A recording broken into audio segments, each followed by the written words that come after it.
Many events today. Let's go through a few of them, which are not comforting, as usual, in terms of the state of the nation and the world today.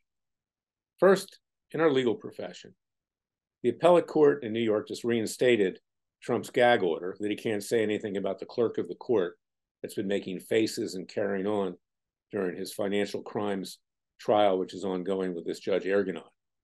Outrageous. They're handcuffing Trump again, but they're doing that to everybody, not just Trump, but anyone who supported President Trump or liked him in any particular way and was public about it. Whether it's social media in terms of being censored, whether it's bar associations like the DC Bar, the Disciplinary Council in New York, trying to eliminate conservative and Republican activist lawyers, or Congress, you name it. There's a full court press underway to silence conservative free speech. We all know that. But now Trump has confirmation that when he loses this case with Erganon, in all likelihood, the appellate court will rubber stamp what this evil, corrupt, unethical judge has done in getting him convicted through his own statements in terms of what Erganon is saying, because this isn't a jury trial and what he will be ruling. Now let's talk about another clown other than Erganon in the New York appellate court. That's Jim Jordan on Capitol Hill, who claims with his rolled up sleeves, former wrestling coach from Ohio State, that he's the great savior of ethics on Capitol Hill, and he's going to enforce the rule of law, and he's going to impeach XYZ, and all of that is just talk, it's fluff. He doesn't do anything. Now he says there needs to be a vote on an impeachment inquiry, not an impeachment of Joe Biden, but just whether they can continue to investigate. It's clear the Republicans want to drag this thing out to the election. They'll never move to impeach Joe Biden. They want him as a candidate because they think he's weak and they'll win. And that way they can regain power and fill their coffers yet again. But who is screwed, excuse the French, in the next year and a half? It's the American people. We can't survive with Joe Biden as president anymore. And I've said that over and over again. I don't need to belabor it. We, of course, have our convictions against Joe Biden. He's been convicted and sentenced to 20 years for bribery from communist China, Ukraine, and Russia. And so too has his lovely son and brother, the same sentence. And we've asked the Speaker of the House to have him arrested with the Capitol Police. We get no response from him. So we're going to other law enforcement agencies as we speak. Clearly, there'll be patriots peacefully and legally who will execute these convictions and throw them in prison. There's got to be at least one out there. It's got to be life on another planet. Let's put it that way. Now let's talk about another hypocrisy. And this is part and parcel to what's going on in the world, the degradation of Judeo-Christian ethics. You've got Pope Francis sitting over there in great wealth, gold, whatever else they have in the Vatican. Man, it is something that, frankly, Jesus would never have approved. He was not a man of wealth. He was not a showman. He was not someone that pushed worldly goods on other people and showed off. But this Pope, and this is not a criticism of the concept of Catholicism, there's fine concepts. Actually, I agree with most of them. But this Pope is a communist. This Pope wants to destroy the teachings of the Bible with regard to homosexuality and lesbianism and transgenderism and everything else. And he gives a communion to Joe Biden, who believes in killing babies, as well as Nancy Pelosi. I can go on and on. But now he's retaliating against conservative cardinals and bishops and punishing them if they criticize him. Just like Joe Biden, he needs to be removed by the Catholic Church immediately. He's destroying the religion. And he's an absolute disgrace. And again, that's not to criticize the Catholic faith. I have Catholics in my own family.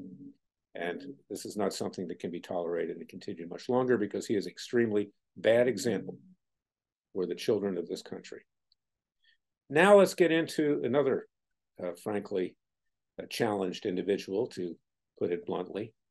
I was watching today the Secretary of State Tony Blinken's press conference from Israel with regard to the Hamas-Israel war. It's clear that Biden wants to play both sides of the street. He's sucking up to the left. He sends this clown over there, Anthony Blinken, a member of the Jewish left, no doubt, who is betraying his own people. And they're handcuffing the Israeli government from continuing on with the war. They want more time for a ceasefire, despite the fact that Hamas really doesn't have any other hostages that they're willing to release, despite the fact that it's now clear that they raped women and killed them, and that's why a lot of them have not come out. And it's also clear that they committed more crimes and broke the so-called ceasefire or pause by murdering 3 Israelis just today in Jerusalem. Yet Blinken wants, quote, more time. And he's relying on the government of Qatar. You rely on the government of Qatar to broker a peace, and Egypt and the rest. You know, they have no interest in that. And in their heart, they would like to see the end of Israel and the Jewish people as well. I take the Saudis out of that equation, by the way. I believe that they are trying to make peace with Israel and are caught between a rock and a hard place. They know what is in their best interests, and they're not going along with it. But of course, we know in Qatar, they're actually harboring Hamas leaders, and they live in great luxury. Those leaders have stolen billions of dollars, American taxpayer money, UN money, you name it. This is what we're dealing with. So this is an absolute disgrace. Call it up on the internet, watch this press conference. This guy Blinken, you know, is not only scared of his shadow, but he's simply a stooge of Joe Biden and the so-called progressive left. I have to take my hat off, however, to Chuck Schumer, the majority leader in the Senate yesterday. He gave an excellent speech on anti-Semitism. He went back into the history of the Jewish people. One thing he said, obviously, which I didn't agree with, was he's in favor of a two-state solution, but I don't believe that he is either at this point.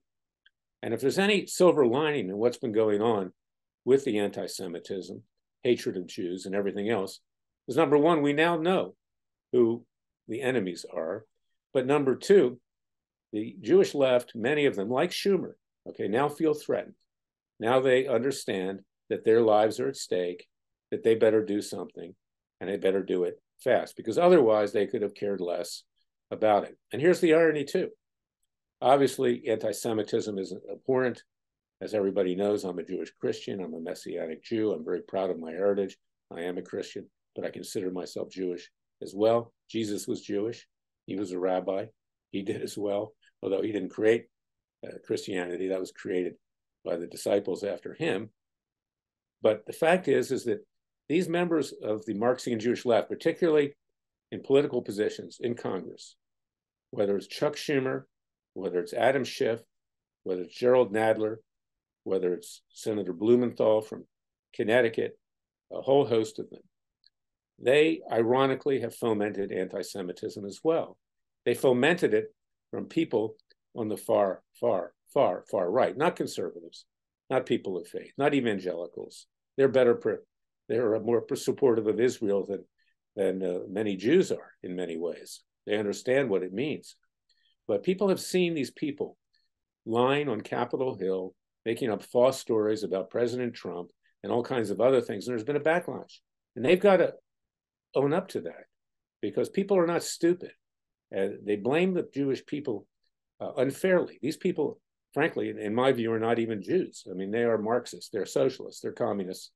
These people do not represent the great majority of the Jewish people, and I've been saying that. So that's the irony of Schumer. Although he gave an excellent speech, and I commend him for it, and he went back through the history of the formation of the State of Israel, and before that as well, is that he bears responsibility as well for some of the anti-Semitism that's out there, because his behavior is being unfairly blamed on the Jews, as well as the behavior of people like Adam Schiff, Gerald Nadler, and Blumenthal, the senator from Connecticut, as well as others. So that's my message for today. Take it to heart. Go to freedomwatchusa.org, contribute with tax-deductible contributions. We are your Justice Department. You have no government Justice Department. You just have a Justice Department that has morphed into a Gestapo under Biden.